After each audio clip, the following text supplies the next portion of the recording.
¿Sabes si estás preparado para una crisis?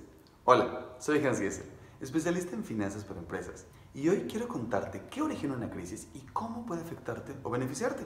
Primero, para entender qué es una crisis, hay que conocer qué son los ciclos económicos. Y son una serie de 4 fases por las que pasa la economía de los países, y en cada una de ellas suceden cierto tipo de fenómenos económicos. Es decir, en cada fase se pueden identificar ciertas variaciones en la actividad empresarial, tanto en la producción, en las ventas y en el empleo. Ahora, los ciclos no tienen la misma duración y el problema es que no son fáciles de predecir. Pero por no poder predecir con exactitud, significa que no podemos estar preparados. Así que veamos cuáles son las 4 fases. La primera, el auge. Es cuando las actividades económicas se encuentran en expansión. Crecen las ventas, trabajamos a máxima capacidad y más empresas comienzan a pedir préstamos para crecer y así, claro, generarles más utilidades. El desempleo disminuye y la confianza de la gente está en el cielo. Aumentan los salarios, las personas gastan más y todos queremos expandir nuestros negocios. Nadie quiere ahorrar y justo el aumento en circulación del dinero provoca que suban los precios de las cosas y con ello va a subir la inflación. La inflación es un indicador de los precios de las cosas y si quieres saber más sobre esto, ve mi video Gánale a la inflación y descubre la tuya. Está disponible en hansgiesel.com y en mis redes sociales, en YouTube y en Facebook. Pero entonces, al subir la inflación, los bancos centrales, que son entidades autónomas e independientes de los gobiernos, esto en muchos países pasa ya, son los que gestionan la cantidad de dinero. ¿Pero cómo la gestionan? Ve, a diferencia del mito urbano, de que solo encienden la máquina para generar y generar dinero, esto va un poco más allá. Los bancos centrales no son bancos comerciales donde tú y yo podemos ir a abrir nuestras cuentas y tampoco podemos nosotros irles a pedir dinero prestado. Pero los bancos centrales sí son los que le prestan ese dinero a los bancos comerciales donde vamos tú y yo. Y ese préstamo viene con una tasa de interés, que es lo que cobran por prestar. Entonces los bancos centrales, al ver que la inflación comienza a subir, ellos van a subir las tasas de interés que les prestan a los bancos comerciales. ¿Y qué implica todo esto? Que nosotros, que tenemos deudas, ahora tenemos que pagar más por nuestros préstamos, provocando una menor ganancia. Entonces, ¿qué va a pasar? Todos le vamos a bajar al consumo. Con ello, la demanda se frena y claro, el objetivo es bajar la inflación.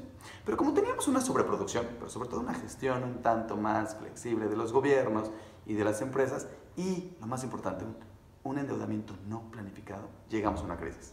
Hay un estudio de una institución financiera global que se llama Barclays que dice que la coronación del edificio más alto anuncia la recesión.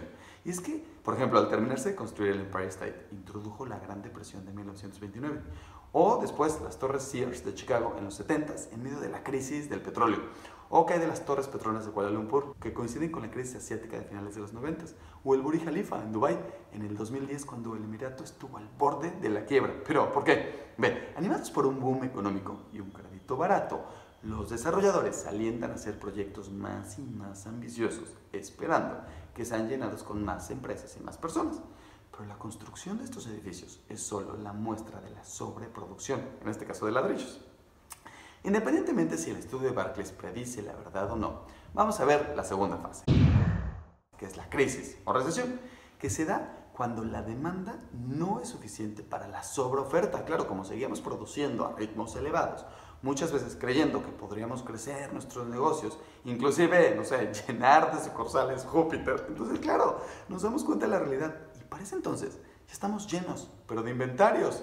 Y ahora será todo un reto vender lo que teníamos y terminamos bajando los precios de los productos. O, peor aún, muchas veces nos quedamos a la mitad de nuestros planes de expansión como esta construcción de la sucursal de Júpiter. Y bueno, ¿qué pasa? Es que no vamos a lograr pagarle a los bancos lo que nos prestaron y terminamos haciendo lo peor, que es despedir a nuestros empleados para bajarle los gastos. Como todo mundo está en aprietos, el dinero en la economía empieza a frenarse porque la gente deja de gastar. Entonces, ¿qué va a pasar? La economía decrece, el consumo se frena, la producción cae, caen las ganancias de las empresas, claro, de las que sobreviven, porque muchas empiezan a quebrar y aumenta el desempleo. Con esto vamos a la tercera fase. ¿Qué pasa si se prolonga la crisis? Entramos en una fase de depresión, tanto emocional como económica. Son periodos de estancamiento, la fase más crítica del ciclo, ya que es donde se reduce al mínimo el proceso de producción, porque no hay consumo. Te asomas a la calle y lo único que se acerca es la bola del desierto, pero no los clientes. Muchas empresas comienzan a vender sus joyas Citigroup, una de las mayores financieras del mundo, estuvo a punto de vender una de sus joyas durante la crisis, que es su filial de México, que le representa el 10% de su negocio global. Imagínate. Y bueno, regresamos. Los bancos centrales van a empezar a tomar medidas para calentar a la economía. ¿Cómo? Bajando sus tasas de interés. ¿Y para qué? Para que así los inversionistas opten por invertir su dinero en la economía, en los negocios y en las acciones de las empresas. A la vez que si tenemos las tasas de interés bajas, los préstamos van a ser más bajos. ¿Para qué? Para que se dé la cuarta fase, que es la recuperación, donde la economía empieza a reanimarse. Los gobiernos comienzan a gastar en obras públicas para generar empleos y empezar a mover el dinero. Con esto va a aumentar el consumo y vemos también reducciones de impuestos para que aumenten las ventas de todo el mundo, para que aumenten la producción y así aumenten los empleados en las empresas. Con esto los mercados financieros van a comenzar a animarse y sobre todo la confianza del consumidor se va a fortalecer. Y con esto regresamos al auge. Aquí hay otros factores que hay que considerar. Por ejemplo, para los países latinoamericanos sería importante el tipo de cambio contra el dólar, pero también sería importante saber cómo se encuentra la economía en los países que son socios comerciales, sobre todo si exportamos, importamos o si dependemos del turismo extranjero. Ahora, en general, vemos que hay sectores que siguen el ciclo de la economía, es decir, empresas que son totalmente dependientes de cómo esté la economía, en qué fase del ciclo esté. Normalmente nos referimos a productos y servicios que no son de primera necesidad, como los coches, la construcción, la tecnología, el entretenimiento y lo que yo llamo consumo discrecional, que es lo que puedes comprar pero que no es indispensable, como la ropa deportiva o la ropa de lujo, salidas a restaurantes, bares, viajes, hoteles, etc. Bueno, en cuanto a los sectores que tienen una demanda relativamente estable durante todo el ciclo, sin importar dónde esté, le llamamos defensivos. Normalmente son productos y servicios de primera necesidad como el consumo no discrecional, es decir, alimentos y bebidas. Pero también aquí tenemos el sector salud y los servicios como el gas, el celular. ¿Y tú en qué sector se encuentra tu negocio? ¿Y en qué sector se encuentran tus clientes?